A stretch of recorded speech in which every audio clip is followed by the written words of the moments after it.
젖과 꿀이 흐르는 약속의 땅에서 살아갈 때 믿음의 사람들은 어떻게 하나님의 돌보심을 받을까?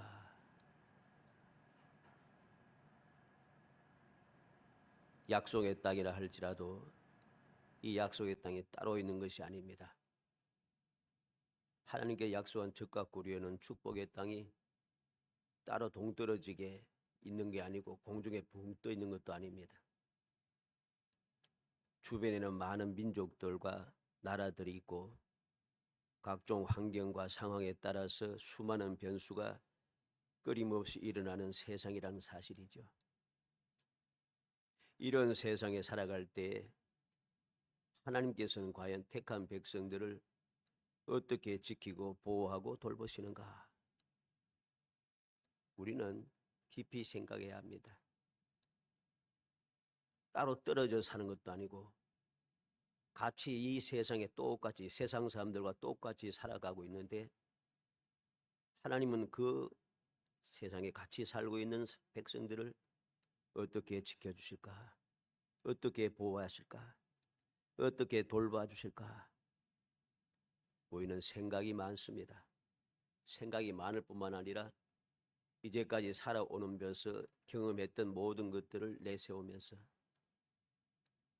항상 우리는 의심하고 근심하고 걱정하며 또 원망하고 그렇게 살아갑니다.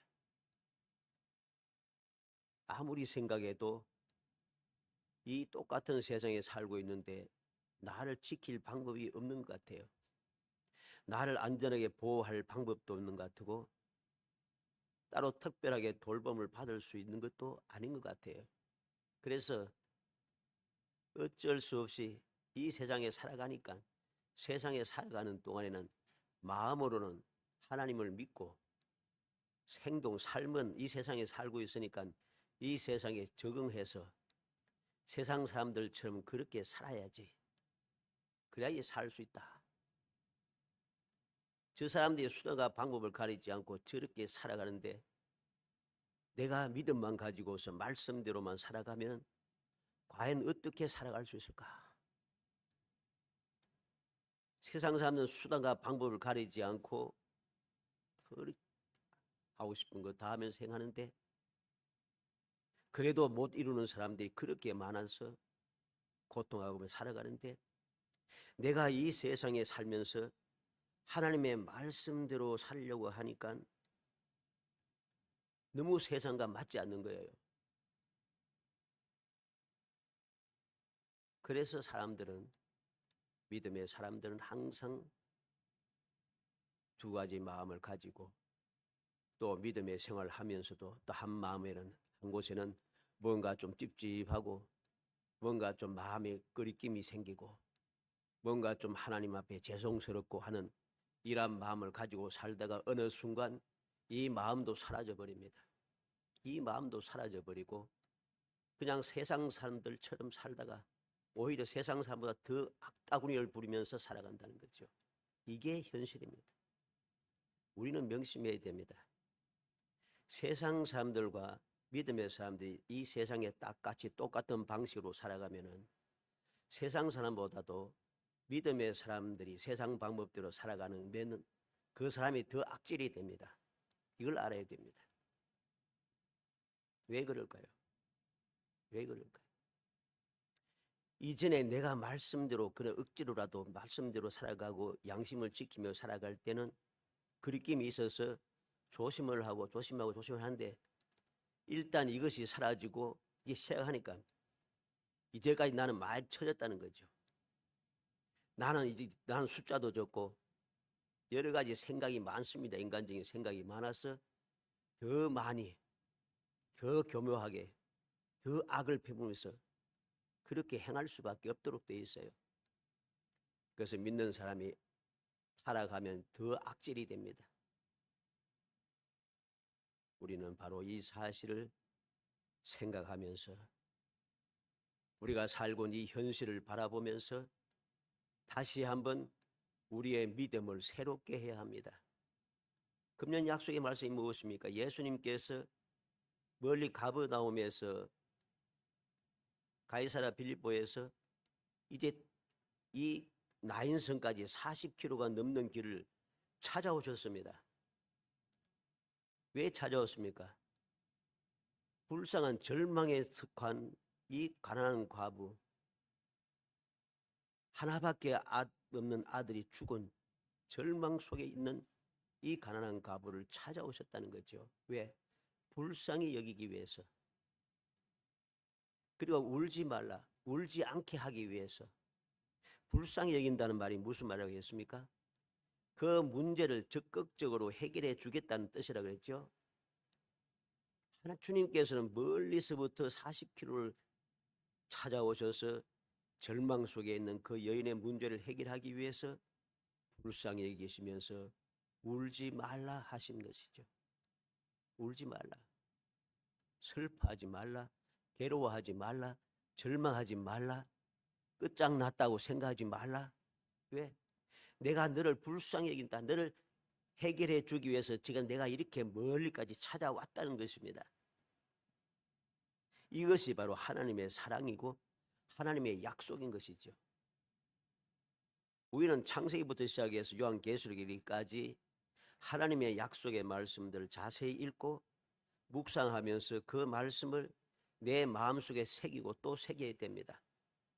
그래야 할 때에 내가 험악한 세상을 살아가는 동안에 세상 사람들이 그렇게 많고 수단과 방법을 가지 않는 사람이 세상에 가득 차 있고 나보다 능력 많은 사람, 나보다 뛰어난 사람, 나보다 잘난 사람이, 나보다 빽이 좋은 사람, 나보다 여러 가지 조건이 좋은 사람이 그렇게 많은 세상에 내가 어떻게 지키고 보호받고 돌봄을 받을 수 있고 이곳을 복되게 살아갈 수 있는가? 내가 예수 믿는 사람으로 믿음의 사람으로 거룩하게 살아갈 수 있는가? 그 방법을 우리가 찾고 또 찾아야 됩니다. 그러지 않으면은 말씀을 열심히 읽고 안다고 아멘 아멘 하는데 말씀대로 안 사는 거예요. 그리고 말씀대로 안 사니까 하나님의 그 돌보심을 받을 수 없는 것은 너무나도 정상적인 겁니다. 그런데도 원망을 하는 거죠. 원망을 하는 거죠. 또 핑계를 대기 시작합니다.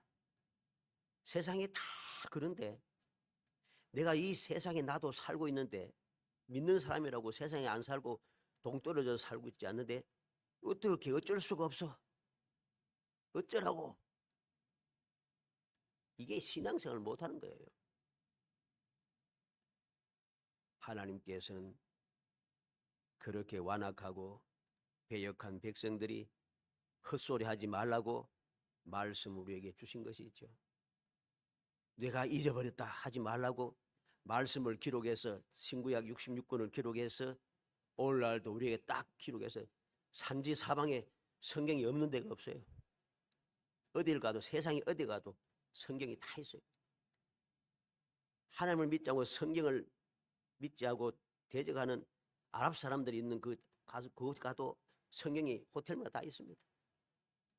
성경이 없는 데가 없어요. 그래서 나는 몰랐다. 이게 말할 수 없는 거예요. 오늘 말씀도 그러합니다. 오늘 돌보심 21번째. 하나님께서는 세상에 똑같이 살아가는 하나님의 백성들을 어떻게 그 많은 세상 사람들 가운데서 나보다 강한 사람, 나보다 숫자가 많은 사람, 나보다 능력이 많은 사람, 나보다 뛰어난 사람, 잘난 사람들이 그렇게 많은 곳에서 나를 어떻게 지켜주시고 나를 어떻게 보호하시고 나를 어떻게 돌보셔서 내가 하나님의 백성으로서 능력 있는 삶을 살게 하실까? 그 내용을 살펴서 우리의 마음에 새겨 2024년도 주님께서 찾아오셔서 불쌍히 계시며 울지 말라 하시고 끝장난 청년을 일어나게 하시며 바라보는 모든 사람들이 하나님께서 백성들을 돌보셨다라고 하는 감사할 수 있는 역사가 일어나는 것을 여러분들의 삶 속에 끊임없이 체험하며 아, 하나님께서 이렇게 돌보셨구나. 행복함으로 기쁨의 찬양을 부르는 복된 성도들이 되시기를 주의 이름으로 축복합니다. 먼저 어떻게 돌보시는가? 어떻게 돌보시는가를 우리가 알아야 됩니다. 세 가지를 봅니다. 첫째는 풍요롭고 안전한 삶으로 돌보신다는 거죠. 4절로 5절에 보면 내가 너희에게 철 따라 비를 주리니 땅은 그 사물을 내고 밭에 나무는 열매를 맺으리라. 너희의 타정은 포도 딸 때까지 미치면 너희의 포도 따는 것은 파종할 때까지 미치리니 너희가 음식을 배불리 먹고 너희의 땅에서 안전히 거주하리라. 하나님께서 철 따라 비를 주겠다 하십니다. 철 따라 비를 주시기 때문에 땅은 산물을 내고 밭의 나무는 열매를 맺게 된다. 하나도 헛되지 않는다는 소리입니다. 어느 정도로 하나님께서 풍요롭게 하시는가? 타작은 포도 딸 때까지, 타작은 포도를 딸 때까지. 타작은 3월에 시작합니다. 포도는 7월에 땁니다. 그래서 3월에 타작을 시작해서 7월까지. 보통 3, 4월 하면 타작이 끝나요. 이 가나안 땅에는. 그런데 7월 포도를 딸 때까지 타작을 한다. 그만큼 풍작을 이루었다는 소리죠. 그리고 포도 따는 것은 파종할 때까지. 포도 따는 것은 7월에 따기 시작합니다.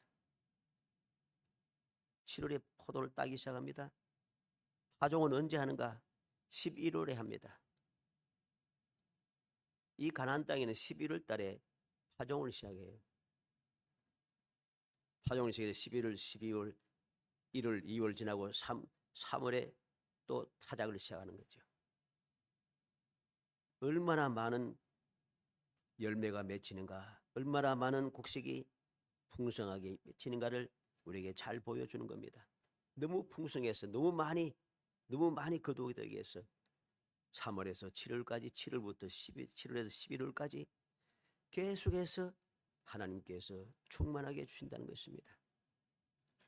뿐만 아닙니다. 음식을 배불리 먹고 너희의 땅에서 안전하게 거주하리라. 풍성하니까 당연히 배불리 먹지요. 당연하다 생각합니다. 아닙니다. 많이 거둔다고 해서 내가 풍성하게 배불리 먹을 수 있는 게 아니에요. 우리는 역사를 통해서 지금 우리가 현실을 통해서 내가 축소를 많이 하고 많이 가진 것이 많다고 해서 배불리 먹습니까? 아닙니다. 배불리 못 먹어요. 아무 생각 없이 그냥 되는 대로 먹는 사람도 많습니다만은 많은 사람들이 제대로 먹지 못하고 어떤 사람은 건강 때문에 어떤 사람은 몸무게를 줄이기 위해서 어떤 사람은 또 여러 가지 문제를 이유 때문에 제대로 먹지 못하고 굶고 합니다. 희한한 세상이죠. 풍성하다고 배불리 먹는 게 아니라는 소리입니다. 그런데 하나님께서는 풍성하게 배불리 먹게 하시겠다는 것입니다. 뿐만 아니라 안전하게 거주하리라. 하나님께서 안전하게 거주할 수 있도록 주님께서 풍요롭게 하신 그것을 내가 배불리 먹으면서 안전하게 살 수 있도록 돌봐주시겠다는 것이죠. 사람들은 이 말씀을 보면서 이야기합니다. 현실을 보니까 그렇지 않다는 거죠. 농사를 짓는데 그러면 또 비가 또 좀 왔지 않습니까? 농사 짓는데 여러 가지 문제가 발생합니다. 겨울이 되면 또 추워야 되는데 추웠다가 따뜻했다가 막 날씨가 이상하게 변하니까 강원도 어딘가는 그 자작나무에 있다가 너무 갑자기 날씨가 추워지면서 눈까지 오고 이래가지고 자작나무 숯이 다 누웠다고 그렇게 하더라고요. 변화가 막심해요. 이런 때에 과연 예수 믿는 사람은 농사를 잘 상관없이 잘 지을 수 있는가? 잘 지을 수 있는가? 잘 지을 수 있습니다. 이 예를 들지 않고 우리가 이제 사과 예를 들어서 일본에 있는 한 그 농부가 사과 가수원을 하는데 그 사람의 사과는 어떠합니까? 그 사람의 가수원의 사과나무의 사과는 폭풍이 와도 태풍이 불어도 안 떨어져요. 주위에 다른 사과나무 밭은 사과는 다 떨어지는데 이 사람은 사과는 안 떨어져. 희한하잖아요. 지금은 모르겠지만 우리나라에 광운대에 어떤 장로님이 사과 농사를 지으면서 이야기를 합니다. 또 어떻게 보면 무식하다 할 수도 있는데 성경에 어디 그 뭐 전지하라고 어디 했노 하면서 전지도 안 하고 막 사과를 쫙 키우는데 열매가 막 무시무시해가지고 무슨 잔다고 그렇게 이야기합니다만은 하여튼 그는 이제 그건 예외적인 이야기고 똑같은 땅에서 똑같은 지역에서 농사를 짓는데 똑같이 비가 오고 똑같이 또 우박이 내리고 하는데 어떻게 보호를 받을까? 보호받습니다. 해보지도 않고 안 된다고 자꾸만 거짓말을 한다는 거죠. 그게 거짓말입니다. 어떻게 하면 될까요? 이제 뒤편에 가서 이제 방법을 말씀하겠는데 하나님께서 이스라엘 백성들이 사는 그 가나안 지역, 지금 이스라엘 백성 나라가 이스라엘 나라가 있잖아요. 그 땅은 똑같은 가나안 땅이잖아요. 그런데 똑같은 가나안 땅에 살고 있지만 하나님께서 그들을 때를 따라 철을 따라 비를 주시고 산물을 내게 하시고 그리고 그 풍성하게 타작을 포도 딸 때까지 포도를 파종할 때까지 풍성하게 공급을 하시니까 그들은 부족함이 없이 평안하게 살아갈 수 있게 된다는 소리죠. 똑같은 땅에 똑같은 가나안 땅에 살지만은 다르다는 것입니다. 이게 바로 하나님의 은혜입니다. 두 번째는 어떻게 돌보시는가? 평화와 승리로 돌보십니다. 6절로 8절에 풍요롭고 안전함에 대해서 한 가지 되어 있으면 10절에 보면 너희는 오래 두었던 묵은 곡식을 먹다가 새 곡식으로 말미암아 묵은 곡식을 치우게 될 것이며 양식이 자꾸 쌓이는 거예요. 양식이 자꾸 쌓이는 거예요. 타작에서 추수할 때까지 이제 작년에 했던 곡식을 먹다가 이제 계속 이 곡식을 지금 묵은 곡식을 먹을 필요가 없어요. 왜? 새 곡식이 또 충분하게 도왔으니까. 양식이 쌓이고 쌓인다는 겁니다. 갈수록 쌓이는 거지요. 두 번째는 평화와 승리로 돌보십니다. 6절로 8절에 보면 내가 그 땅에 평화를 줄 것인즉 너희가 누울 때 너희를 두렵게 할 자가 없을 것이며 내가 사나운 짐승을 그 땅에서 제할 것이요 칼이 너희의 땅에 두루 행하지 아니할 것이며 너희의 원수들을 쫓으리니 그들이 너희 앞에서 칼에 엎드러질 것이라 또 너희 다섯이 백을 쫓고 너희 백이 만을 쫓으리니 너희 대적들이 너희 앞에서 칼에 엎드러질 것이며 그랬습니다. 11절로 12절에 내가 내 성막을 너희 중에 세우리니 내 마음이 너희를 싫어하지 아니할 것이며 나는 너희 중에 행하여 너희의 하나님이 되고 너희는 내 백성이 될 것이라. 평화와 승리로 돌보신다는 것입니다. 어떻게 평화 승리를 돌보십니까? 하나님께서 그들에게 평화를 주시겠다 합니다. 하나님께서 평화를 주시면 아무도 그 평화를 빼앗을 수가 없도록 되어 있습니다. 역대하 14장 6절에 보면 여호와께서 아사에게 평안을 주셨으므로 그 땅이 평안하여 여러 해의 싸움이 없은지라 그가 견고한 성읍들 건축한 유다에 건축하니라 그랬습니다. 그리고 역대하 15장 15절에 보면 온 유다가 이 맹세를 기뻐한지라 무리가 마음을 다하여 맹세하고 뜻을 다하여 여호와를 찾았으므로 여호와께서도 그들을 만나 주시고 그들의 사방에 평안을 주셨더라.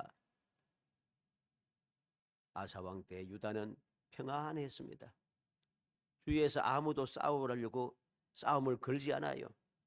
싸울 필요도 없어요. 하나님께서 평안을 주셨기 때문이죠. 이렇게 평화를 주실 뿐만 아니라 또 그들의 살아온 짐승도 그 땅에서 제하겠다 하십니다. 칼이 너희를 너희 땅에 두루 행하지 않을 것이며 전쟁이 없을 것이라는 소리지요. 너희의 원수를 쫓으리니 그들이 너희 앞에서 칼에 엎드질 것이라 너희 다섯이 백을 쫓고 백이 만을 쫓으리니 대적들이 너희 앞에서 칼에 엎드러질 것이며 대적들이 쳐들어와도 얼마든지 그들을 무너뜨릴 수고 그들을 멸할 수 있는 능력을 하나님께서 주시겠다는 것입니다. 이렇게 하나님께서는 택한 백성들이 그 땅에 살아갈 때 주위에 많은 민족이 있고 주위에 많은 나라가 있고 그 나라가 강하고 그 백성들이 그렇게 전투적이라 할지라도 겁낼 것이 없다는 거죠. 하나님께서 평화를 주시고 하나님께서 승리하도록 그들을 도와주실 것이기 때문입니다. 시편 119편 165절에 주의 법을 사랑하는 자들에게는 큰 평안이 있으니 그들에게 장애물이 없으리이다. 주님의 백성들에게는 평안이 있습니다. 장애물이 그들에게 없다는 약속을 합니다. 요한복음 14장 27절에 평안을 너희에게 주노니 곧 나의 평안을 너희에게 주노라. 내가 너희에게 주는 것은 세상의 주님 같지 아니하니라. 너희는 마음에 근심하지도 말고 두려워하지도 말라. 예수님께서도 평안을 준다 합니다. 그러니까 근심하지 말고 두려워하지 말라고 하십니다. 우리는 왜 이 평화와 승리의 삶을 살지 못하는가? 주님 약속하신 이 약속의 말씀을 믿지 못하고 살아가기 때문입니다. 항상 하나님께서 우리에게 평화를 주시고 우리로 하여금 승리하게 하고 우리에게 능력을 주시는데, 우리를 돌봐주시는데 우리가 그 돌봄을 받지 않는다는 소리죠. 세 번째로 어떻게 돌보시는가? 약속대로 번성과 창대함으로 돌보십니다. 9절에 내가 너희를 돌봐 너희를 번성하게 하고 너희를 창대하게 할 것이며 내가 너희와 함께 한 내 언약을 이행하리라 그랬습니다. 하나님께서 돌보신다는 것이죠. 어떻게 돌보십니까? 내 언약을 이행하리라. 하나님이 약속하신 것을 다 실천해 주겠다는 것입니다. 약속대로 그렇게 번성하게 하고 창대하게 하신다는 것.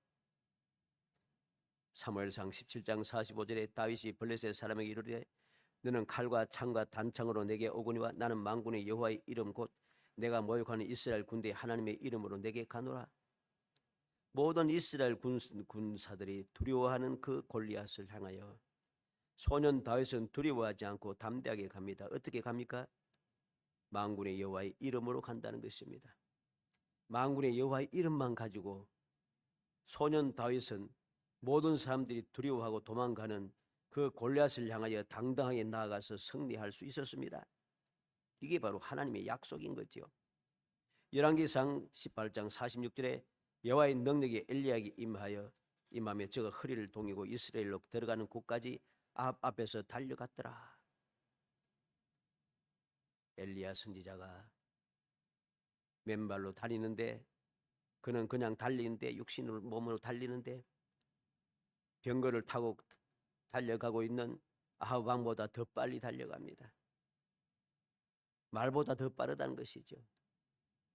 이게 바로 하나님의 약속대로 돌보시는 역사인 거죠. 누가복음 24장 49절에 볼지어다 내가 내 아버지께서 약속하신 것을 너희에게 보내리니 너희는 위로부터 능력 입힐 때까지 이 성에 머물라. 주님께서 능력을 주실 것임을 약속하고 있습니다. 그 다음에 두 번째로 생각하는 것은 왜 돌보시는가? 이렇게 돌보시는 것에서 돌보심을 보았습니다. 그는 왜 돌보시는가? 이유를 알아야겠죠. 13절에 보면 나는 너희를 애굽 땅에서 인도해 내어 그들에게 종된 것을 면하게 한 너희의 하나님 여호와이니라. 내가 너희의 멍에를 빗장을 부수고 너희를 바로 서서 걷게 하였느니라. 돌보시는 이유가 너무나도 분명합니다. 이렇게 돌보시기 위해서 애굽 땅에서 인도해 내셨다는 겁니다. 종살이 하던 그 삶에서 벗어나서 든든히 서서 당당하게 이제는 노예 삶 어떻습니까? 마음대로 몸도 서지 못합니다. 끊임없이 채찍질을 당하고 고통을 당할 수밖에 없죠. 그러니까 제대로 서서 걷지도 못합니다. 하나님께서 그 종살이 하던 그 멍에 빗장을 부수고 이스라엘 백성들 종살이 하던 애굽에서 인도해냈습니다. 왜 인도해냈었는가? 바로 서서 걷게 하였느니라. 이제 종살이에서 벗어나 하나님의 백성으로 살게 하기 위해서 하나님께서 불러내셨다는 것이죠. 우리는 명심해야 됩니다. 나는 어떻게 하나님의 돌봄을 받을 수 있을까? 나는 믿음도 부족하고 능력도 부족하고 여러 가지 말들이 생각들이 많습니다. 근심 걱정이 많습니다. 근데 근심 걱정할 필요가 없어요. 왜? 하나님께서 나를 억만 사람들 가운데 60억이 넘는 세상 사람들 가운데 나를 딱 택해서 하나님의 자녀로 불러주셨어요. 왜 불러주셨는가? 하나님의 자녀 되게 하기 위해서, 내 죄를 사하게 하기 위해서, 내가 천국의 백성으로 살게 하기 위해서, 나를 돌보시기 위해서 하나님께서 그렇게 택하셨다는 것입니다.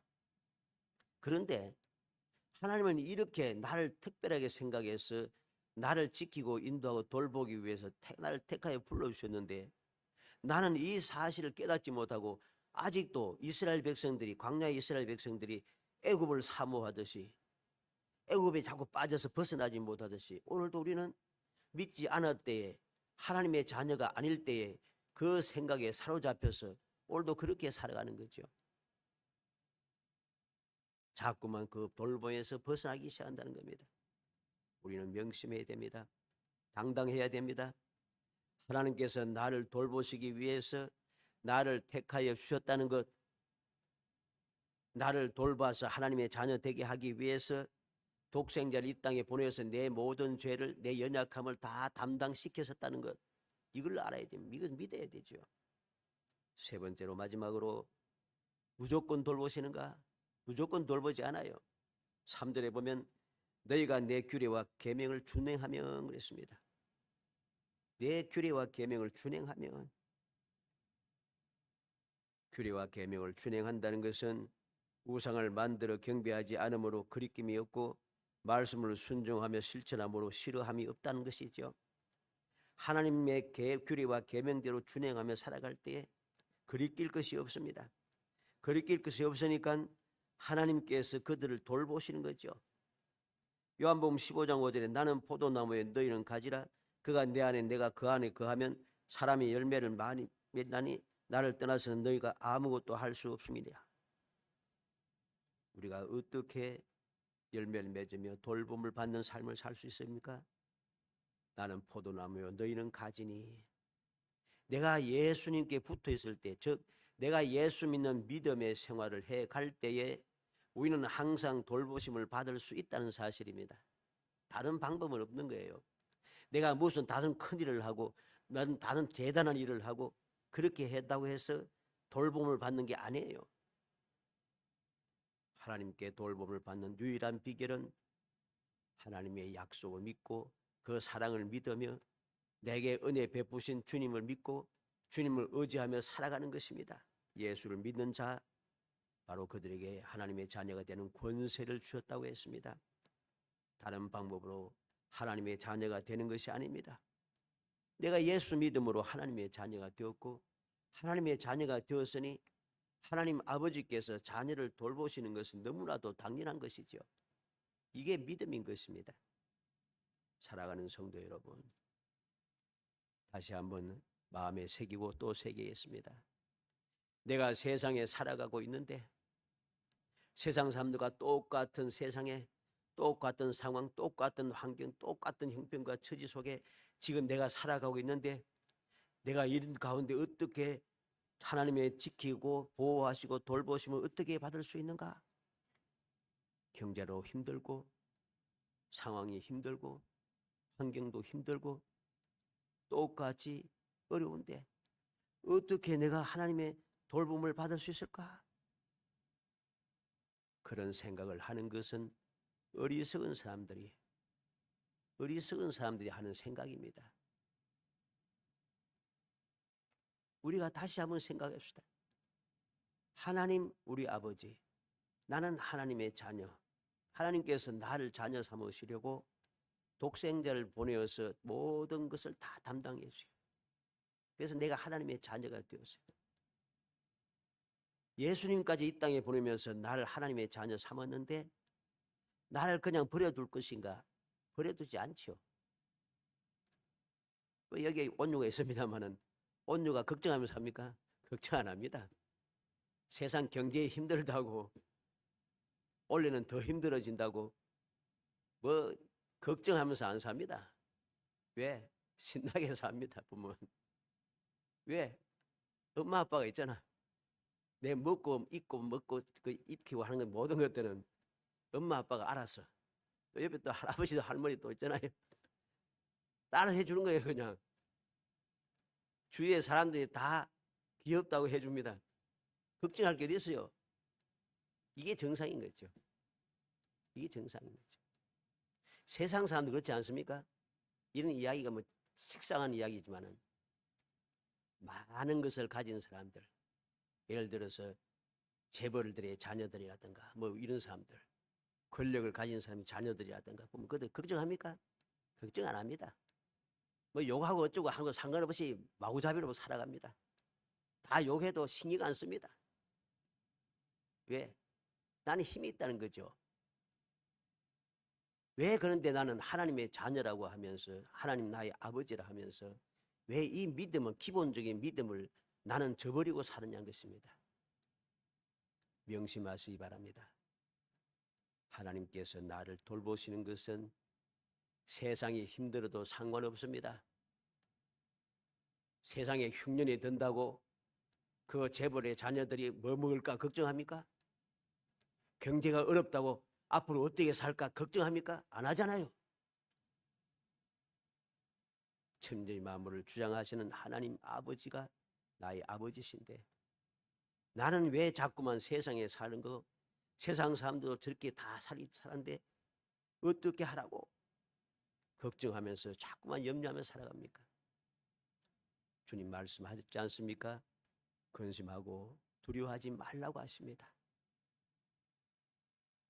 아무리 세상이 그러해도 내가 살고 있는 이 세상이 세상 사람과 똑같이 사는 그러한 좋지 못한 세상이라 할지라도 점점 힘들고 괴로운 세상이라 할지라도 그 가운데서도 하나님께서 이스라엘 백성들을 돌보셨듯이 이 세상에서도 하나님께서 나를 돌보신다는 것, 왜? 나의 아버지가 되시니까. 이 사실 조금 더 의심하지 않고 믿고 이 하나님의 자녀로서의 삶에서 벗어나지만 않으면 돼요. 벗어나지 말고 좀 믿음의 생활을 제대로 해서 하나님 어떻게 돌보시는지 그 돌보심을 체험하면서 너무나도 절망적이라 약속의 말씀대로 너무 절망적이잖아요. 절망적인데 주님께서 찾아오셔서 하시는 말씀이 울지 말라 하신다는 거죠. 울지 말라 하시고 울지 않을 수 있도록 아들을 다시금 살려주신다는 것입니다. 그렇게 돌보시는 것이죠. 2024년 한 해도 우리 모든 성도들이 하나님께서는 택한 백성을 비록 세상에 똑같이 살아도 반드시 놀라우신 사랑, 권능, 능력으로 기적을 베푸심으로 우리를 돌보실 것임을 굳게 믿으며 그 약속은 영원 불변한 것을 확신하면서 믿음으로 살아가서 언제든지 주님의 돌봄의 행복함을 누리는 복된 성도 되시기를 주의 이름으로 축복합니다. 은혜 감사합니다. 사랑하여 주셔서 택하여 주시고 택한 저희들 하여금 주님의 약속의 말씀을 믿고 하나님의 자녀가 되게 해 주신 은혜를 감격하며 더욱더 하나님 아버지를 믿고 의지하며 하나님의 자녀답게 살아가게 해 주시기를 원합니다. 시시때때로 저희들이 세상을 바라보며 세상의 사람들을 보면서 나도 모르게 두려움의 생각에 빠질 때가 많사오나 그러할 때마다 성령께서 보혜사 성령께서 저희들 도와주옵소서. 감동하여 주옵소서. 능력의 장중에 붙들어 주옵소서. 끊임없는 능력으로 도와주시사 우리로 하여금 더욱 담대하게 하시고 하나님 아버지를 믿고 의지하며 하나님께서 약속한 대로 나를 어떻게 돌보시는지 끊임없이 체험하며 그 기적을 노래하면서 살아갈 수 있도록 은혜를 베풀어 주옵소서. 예수님의 이름으로 기도합니다. 아멘.